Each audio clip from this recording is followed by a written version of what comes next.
Modern Americans are described as eating breakfast in their cars, lunch at their desks, and chicken from a bucket. Within the last few decades, Americans are eating out more and more, and cooking fewer meals at home. And food prepared at home tends to be healthier. Less saturated fat, cholesterol, and sodium, more fiber.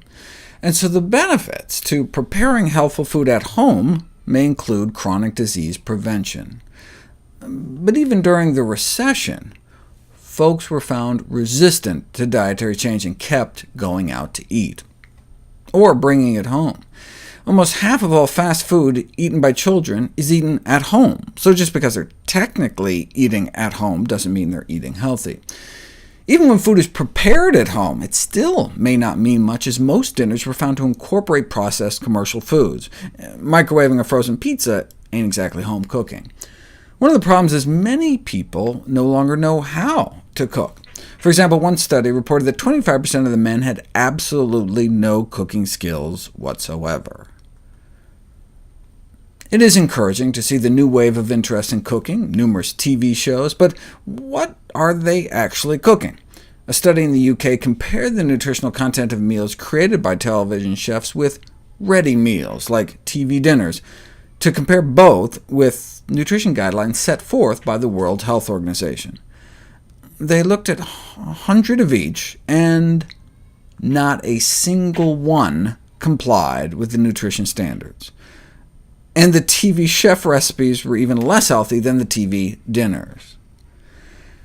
Many people just don't know how to make healthy food taste good. This is not a new problem. As an editorial in the Journal of the American Medical Association bemoaned back in 1913, in the United States, vegetables are frequently boiled in a way that deprives them of their characteristic odor and toothsomeness.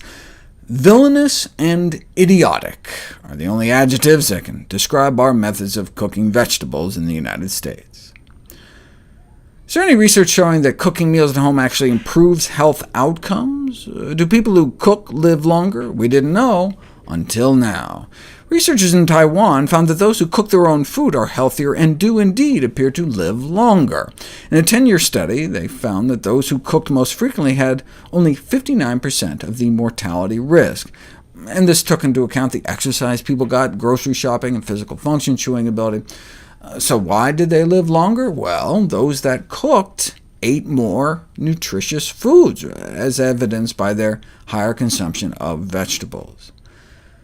The effect on mortality was much more evident in women than in men, though. It turns out that men were, with doubtful justification, more positive about the nutritive value of convenience food, so their idea of cooking was more like microwaving a Pop-Tart, whereas women who cook actually make better food choices.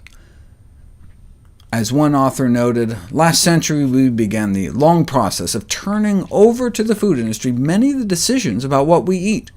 Today, our staggering rates of obesity and diabetes are testimony to the faith we put in corporations to feed us well. But the food industry is a business, not a parent. It doesn't care what we eat as long as we're willing to pay for it.